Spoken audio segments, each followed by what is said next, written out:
Gold trusted gold buyers. మీరు తాకట్టు పెట్టిన బంగారాన్ని విడిపించి ఈ రోజు ఉన్న మార్కెట్ ధరకు కొనబడను.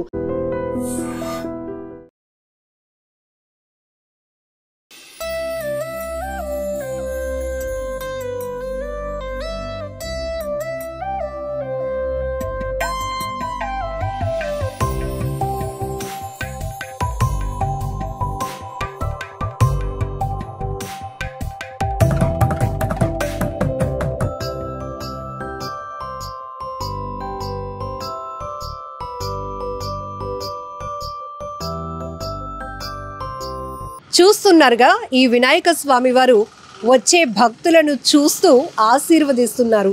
చాలా వినూత్నమైనటువంటి కాన్సెప్ట్ ఇది. ఉత్తమ్ యూత్ అసోసియేషన్ 1992 నుంచి కూడా కంటిన్యూస్లీ విశాఖలోని విశాలాక్షి నగర్లో వినాయక చవితి ఉత్సవాలు చేస్తోంది. ప్రతి ఏటా కూడా భక్తుల ఎక్స్పెక్టేషన్స్ కూడా మారుతూ ఉన్నాయి. నేపథ్యంలోనే కొత్త కొత్త థీమ్స్తో భక్తులను ఆకట్టుకునే విధంగా నిర్వాహకులు ప్లాన్ చేస్తున్నారు.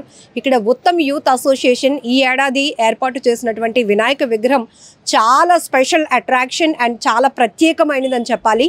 ఎందుకంటే మనసు నిండా ఏదో బాధతో స్వామి మమ్మల్ని కరుణించు, మాకు మీ ఆశీర్వాదాలు ఇవ్వండి అని వచ్చే భక్తులకు అప్పటి వరకు కళ్ళు మూస్తూ తెరుస్తూ ఉన్నటువంటి ఈ స్వామివారిని ఒక్కసారిగా చూసే వాళ్ళు ఎవరైనా కూడా మనసు పులకరించిపోతుందని చెప్పాలి. ఒకవైపు ఆ కాన్సెప్ట్ అలా ఉంచితే విగ్రహం రూపం కూడా చాలా అత్యద్భుతంగా ఉంది. ఎందుకంటే ఒక భక్తి భావంతో చేసే ఉత్సవాలు ఎలా ఉండాలి అని చెప్పడానికి కూడా ముందుగా ఇక్కడ ప్రతిష్ఠించేటటువంటి మండపాల్లో ప్రతిష్ఠించేటటువంటి విగ్రహాల రూపు కూడా చాలా ఇంపార్టెంట్. ఇక్కడ మీరు చూస్తే రండి మీకోసమే నేనున్నాను అంటూ స్వామివారు ఎదురు చూస్తున్నట్టుగా వచ్చి కళ్ళు మూసుకొని 2 చేతులతో స్వామివారికి నమస్కరిస్తున్న సమయంలో ఒక్కసారిగా ఆ వినాయకుడు మన వైపు చూస్తే ఎలా ఉంటుందో చెప్పడానికి కూడా చాలా అత్యద్భుతంగా ఉన్నటువంటి విగ్రహంగా చెప్పొచ్చు దీన్ని. సో ఉత్తమ్ యూత్ అసోసియేషన్ ఈ ఏడాది ఈ కాన్సెప్ట్తో పెట్టడం వల్ల కళ్ళు తెరిచి చూస్తున్న వినాయకుడి విగ్రహం ఏర్పాటు చేశారంట అంటూ ఇప్పుడు వైజాగ్లోనే చాలా టాక్ నడుస్తోంది ఈ విగ్రహం గురించి ప్రత్యేకంగా. సో ఆర్గనైజర్స్తో కూడా ఒక్కసారి మాట్లాడదాం. ఎప్పటి నుంచి మీరు ఈ థీమ్ తీసుకుంటున్నారు? అంటే ఎవ్రీ ఇయర్ కూడా భక్తుల ఎక్స్పెక్టేషన్స్ కూడా పెరుగుతున్నాయి. ఈసారి మన ఊర్లో ఎలాంటి విగ్రహం పెడతారో వీళ్ళు అని ఆలోచన ముందుగానే భక్తుల్లో కనిపెడుతూ ఉంది. సో మీరు ఈ కాన్సెప్ట్ ఎందుకు తీసుకున్నారు? మేము ప్రతి సంవత్సరం ఇలాగే గ్రాండ్గా వినాయకుడు బాగా నిండుగా కనిపించడం కోసం మేము దగ్గరుండి కస్టమైజ్ చేయించుకుంటున్నామండి ప్రతి సంవత్సరం. ఇది 1992 నుంచి మా పెద్దవాళ్ళ దగ్గర నుంచి అలాగా ఫాలో అవుతూ వస్తున్నామండి. మేము వాళ్ళ దగ్గర నుంచి ఇప్పుడు మా చేతిలోకి ఎలా హ్యాండ్ ఓవర్ వచ్చింది, మా దగ్గర నుంచి ఇంకా నెక్స్ట్ జనరేషన్కి వెళ్ళాలని మేము కోరుకుంటున్నాం. 100% చెప్పాలంటే వినాయక చవితి ఉత్సవాలు చాలా ప్రత్యేకం. మరీ ముఖ్యంగా చిన్నపిల్లలకి చాలా ఇష్టమైన పండుగ.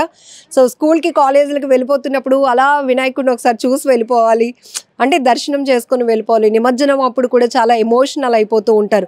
అంటే ఇన్ని రోజుల పాటు మీరు ఉత్సవాలు చేస్తున్న ప్రతిరోజు స్వామివారిని చూడడానికి వచ్చిన ప్రతి ఒక్కరికి ఏదో ఒక కాన్సెప్ట్, ఏదో ఒక మెసేజ్ ఇవ్వాలి, ఒక భరోసాని ఇవ్వాలి అనే దానికే ఈ వినాయక ఉత్సవాలు.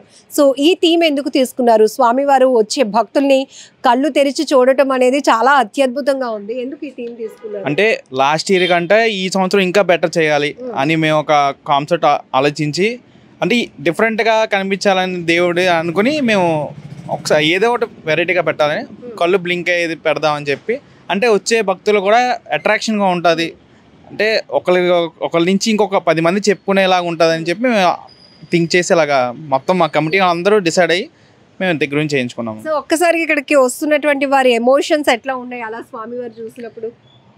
చాలా బాగా పాజిటివ్ టాక్ వచ్చింది. మేము ప్రతి సంవత్సరం ఇలాగే ఉంటుంది మాకు. అసలు వాళ్ళు ఇచ్చే సపోర్ట్ బట్టి మేము ఇంకా ముందుకు ఇంకా వెళ్తున్నాం. ప్రతిరోజు అంటే ఇప్పుడు షెడ్యూల్ అని ఉంటుంది, ప్రతిరోజు కార్యక్రమం ఉంటుంది. సత్యసాయి భజన అని, కుంకుమ పూజ అని, గణపతి హోమం అని అవన్నీ ఉంటాయి మ్యామ్. అది ఒక సిస్టమేటిక్గా మేము పెట్టుకున్నాం.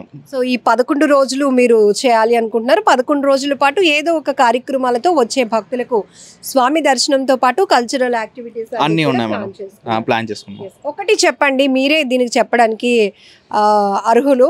సో 1992 నుంచి అంటే మీ జనరేషన్స్ నుంచి అలా కంటిన్యూ అవుతోంది. సో ఇది ఒక వారసత్వంగా తీసుకున్నాం మేము, ఏదో ఆకతాయితనంగా కాకుండా వారసత్వంగా తీసుకున్నాం కాబట్టి మా మీద ఇంకా బాధ్యత ఉంది. మా నెక్స్ట్ జనరేషన్స్ కూడా కూడా ఈ ఉత్సవాలు కంటిన్యూ చేయాలి అనే కాన్సెప్ట్. అప్పుడు మీరు ఈసారి ఏర్పాటు చేసి విగ్రహం ఇలా ఉండాలి, చాలా జాగ్రత్తగా చేయాలి, వచ్చే భక్తులందరూ మెచ్చుకోవాలి అనే ఆలోచన మీకు వచ్చినప్పుడు ఏమనిపిస్తుంది? రెస్పాన్సిబిలిటీని ఎలా తీసుకుంటున్నారు ఆర్గనైజర్స్? మేడం ఇప్పుడు చిన్న పిల్లల దగ్గర నుంచి పెద్ద వరకు మా కాన్సెప్ట్ ఏంటంటే దేవుడు అనేది కొంచెం అందంగా బల్క్గా కనిపించాలి, కొంచెం నిండుగా కనిపించాలి, ఆ వచ్చే వాళ్ళు కూడా ఒక పాజిటివ్గా రావాలి అనే కాన్సెప్ట్ మేము తీసుకున్నాం మేడం. అలాగే అవుతుంది. సో మీ పాజిటివ్ ఆలోచన పాజిటివ్ వైబ్స్ ఇస్తుంది ఇక్కడ 100% చెప్పొచ్చు. విగ్రహాన్ని చూడగానే ఏదో తెలియలేనటువంటి ఒక ఆనందం మనసుకు కలుగుతోంది. దాంతోపాటు అంటే భగవంతుడు మన కోసమే ఉన్నాడు అనే ఒక ధైర్యం ఇవ్వడానికి ఏదో ఒక కాన్సెప్ట్ ఉండాలి. కాబట్టి ఈసారి మేము ఆ విగ్రహం ఐస్ బ్లింక్ చేస్తున్నట్టు, అంటే స్వామివారు భక్తుల్ని కళ్ళు తెరిచి చూస్తున్నట్టుగా మేము ఈసారి ఈ కాన్సెప్ట్తో ఇక్కడ విగ్రహం ఏర్పాటు చేసి ఉత్సవాలు చేస్తున్నామని చెప్తున్నారు. రియల్లీ చాలా అద్భుతంగా అనిపించింది. ఫస్ట్ టైం అంటే ఈ థీమే తెలియకుండా నార్మల్గా ఇలా వచ్చి దేవుణ్ణి దర్శనం చేసుకోవడానికి కళ్ళు మూస్తే కనుక మనం కళ్ళు మూసేటప్పటికి స్వామివారు కళ్ళు తెరిచి చూస్తున్నారు. అది చూసేటప్పటికి నిజంగా ఆశ్చర్యం అనిపిస్తుంది. రియల్లీ ఈ కాన్సెప్ట్ చాలా బాగుంది కదా.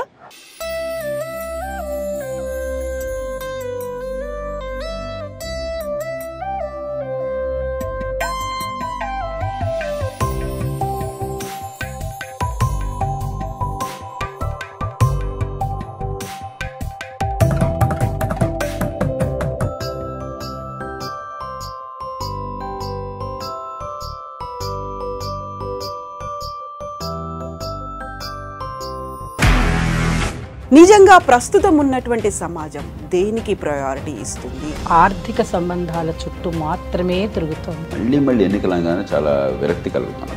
మంచి అనిపిస్తుంది కదా, లేడీస్ కూడా ఛాలెంజింగ్ జాబ్స్ చేసినప్పుడు చాలా బాగుంటది. ట్రాఫిక్ అసిస్టెంట్స్ గా నియమించిన ట్రాన్స్జెండర్స్ అందరితో సాల్యూట్ చేయించుకుంటున్నారు.